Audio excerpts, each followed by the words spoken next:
Well, it's a new podcast. Totalitarians of Western Philosophy. It's I think, a devastating indictment of Western philosophy that it keeps producing totalitarians, whatever that means. That's what I'm going to talk about today. A little bit. Or right here in this episode.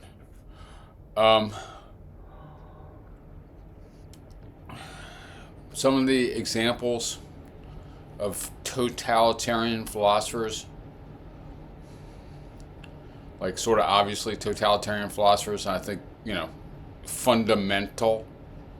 among the fundamental philosophers of the West, Plato. That'll be the first episode. I've already done a video. I'm going to re-record because my recordings are messed up for one thing. Hobbes. Everyone knows that about Hobbes, I think. Hegel. Marx. Zizek. I might do some other ones, Jameson. What do we think about critical theory, really? Adorno. But maybe that all sort of folds into the Marx. Then there are examples that are, I guess I've been talking about this in various videos and stuff too. Liberalism, for example, and many other things too, I guess, that many other forms edging toward totalitarianism. For example, in the lawgiver of yourself doctrine in Kant and across liberalism after Kant, where you're suggesting that people internalize your laws, whatever you think the correct laws or principles are, and become that.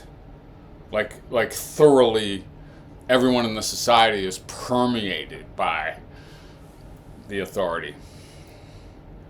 So I don't think that's exactly totalitarianism, but I'm going to do an episode on it anyway. Another video on it. Okay, so I'm an anarchist, and I am an anarchist because I have an autonomic anti-authoritarian impulse. Started showing up just before adolescence. It made life for my teachers kind of hellish. It's probably fucked up my career pretty good. Now, if you're that kind of person, though, you see totalitarianism everywhere. I'm going to admit that. All right? The good part is, I think I have like a detector. I catch a whiff of totalitarianism a lot. And I'm just a little puppy to point it out. Because someone has to point it out. Because mostly when you do totalitarianism in Western philosophy, people just go, that's what I want. That's what I want. Alright, so let's, just for the heck of it, and doing some philosophy, let's distinguish totalitarianism from some pretty similar, I'm not going to do this in a systematic way, but why is how is totalitarianism distinct from, let's say, authoritarianism, absolutism, okay, despotism, and there's a bunch of other words in this vein, dictatorship even, right?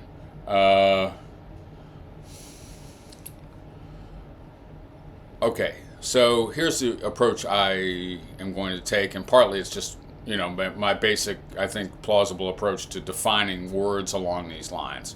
How I define jazz, for instance, or something like that. I don't think there's a nice, crisp, necessary, and sufficient conditions characterization of totalitarianism, which would, distinguish it from authoritarianism. I guess I think of authoritarianism as a broader spectrum of evil, That's because of what I think. Evil political systems, right, that exercise a great degree of authority. And then the very worst, or the very most thorough, or the very most totalizing regimes are, in that vein, authoritarian regimes are the totalitarian regimes. So it's a matter of degree. It's a spectrum. It bleeds off on the edges, as all these kinds of terms do. I'm not that worried about ultra precision. Probably I'll use the word totalitarianism when you may think, or someone might suppose I should use the term authoritarianism instead, or I'm being unfair or highly negative. The term totalitarianism was coined, I should have looked this up more. I guess I think of it, one person I think of immediately is Hannah Arendt and her book, The Origins of Totalitarianism. And what she's talking about is Marxist communism as applied in the Soviet Union, for example, and Nazi, fascist Italy, Spain, Nazi Germany, all right? And I think those, there's I'm not interested at all in the left-right differences, the alleged left-right differences. And plus, you're not going to get that before the late 18th century in Europe. Nothing left or right makes any sense before that. Left or right doesn't have any application before that, and it doesn't have any real cognitive content after that either. It's a rhetorical difference, because what the Soviet Union and fascist Germany had in common far outweighs the yip-yap rhetorical differences between them. Like, I would range political systems as by degree of authoritarianism, not by left-right, which has no content. All right. All that's not necessary for the sorts of observations I'm going to make. But so roughly speaking, like a totalitarian, we could think of it as a family resemblance term. We could think of it as a vague term around the edges. So here are some of the aspects that I would expect to find, or that we sometimes find in a totalitarian system. A singular authority, centralized authority. Okay. Operating across many aspects of the society. Or even reaching every sphere of the society. This is one reason why total makes sense. Totalitarianism makes sense as a term. A state that reaches into every aspect of a society, maybe even including into your very head. Right? A system where the state sector absorbs all. Okay, so the 10-point plan in Marx and Engels' Communist Manifesto is just a beautiful, simple statement of this aspect of totalitarianism, which is that our authority goes across all spheres. State will control education, banking, agriculture, manufacturing, communication, etc., etc., etc. Okay, so that's, I guess, like I would say, the 10-point plan at the end of the Communist Manifesto is a pretty good, initial statement of what a totalitarian system would be. Yes, it's very funny that people argue with me about whether Marx was a totalitarian. Oh my God, man! Like, what? All right. Yes. But people will argue about all these texts. Okay.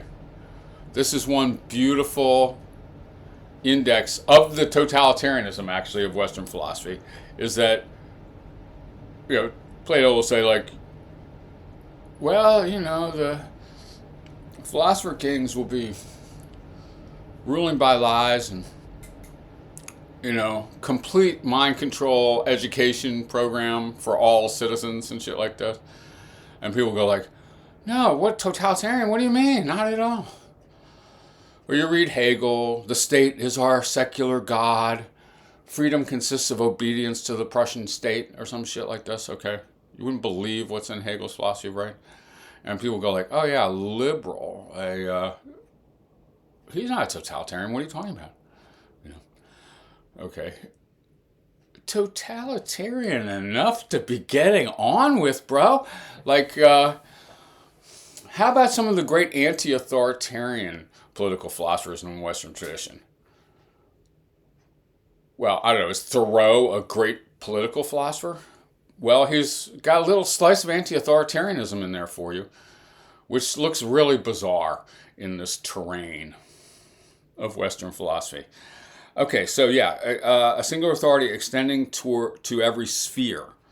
And we could talk more about what the spheres are, like doing your medicine, doing your education, doing your employer, your etc. etc. etc.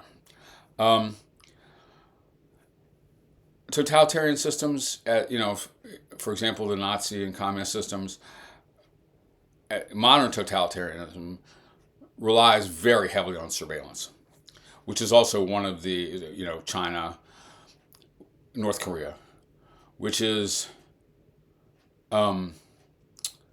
it's a way to make the power pervade into every nook and cranny. You don't know whether they're watching you. And so you police every little bit of yourself. Foucault is great on this. Foucault is an anti-authoritarian political philosopher, I say. Same with Deleuze, actually. So some things did happen in the 20th century.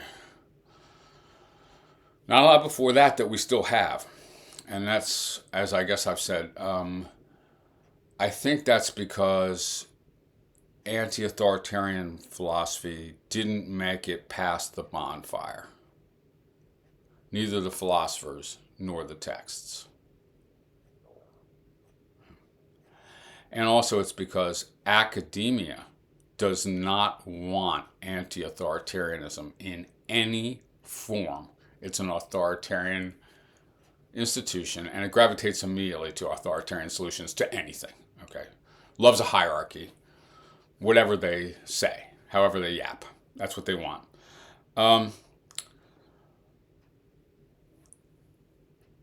And, along with the surveillance, I guess, an aspect of many totalitarian regimes is fantasy of grabbing and remaking human beings. Mind control. I mean, this is one reason why education is central. This is one reason why compulsory state education is certainly an authoritarian program. Very conducive to totalitarian applications. Sorry.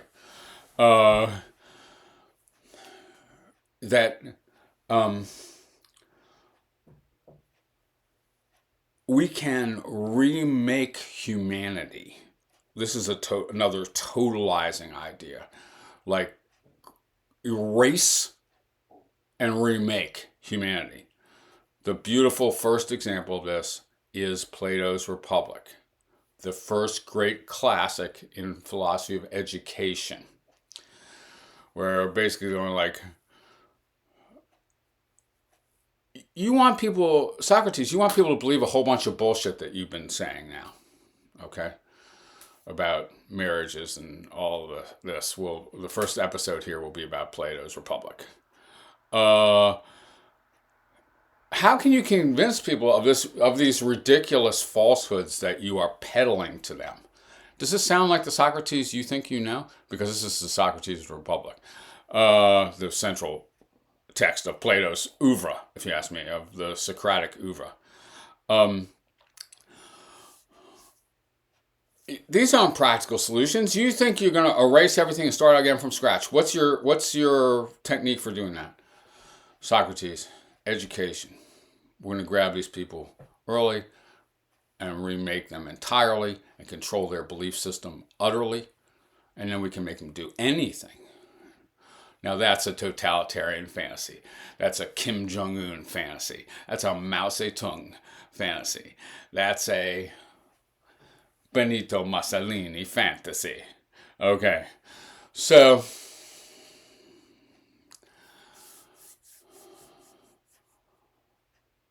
the authoritarianism of the Western political tradition, including the liberals, I mean, very much so, Rawls and Habermas and Mill, and not Mill really. Mill's groovy. All right, sorry.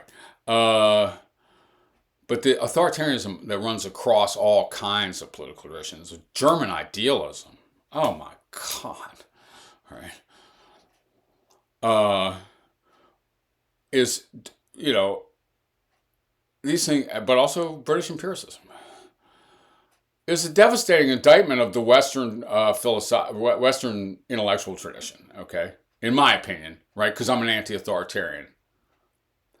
And this is the other thing I guess I would say. I undertake to prove that each of these positions is completely false, obviously fucked up, completely indefensible, right?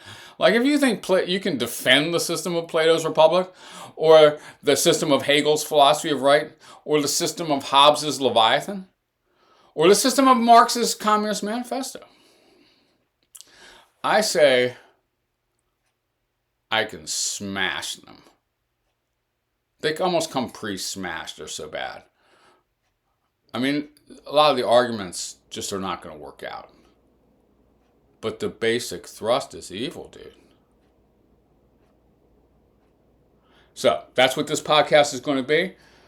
I'll go sort of re-record my thing about Plato's totalitarianism, and we'll go on from there. I don't know if it'll be in chronological order. I'm sort of thinking not.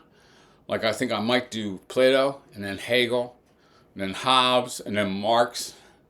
I don't know. Does that make sense? No, I should do Hobbes, I guess. All right.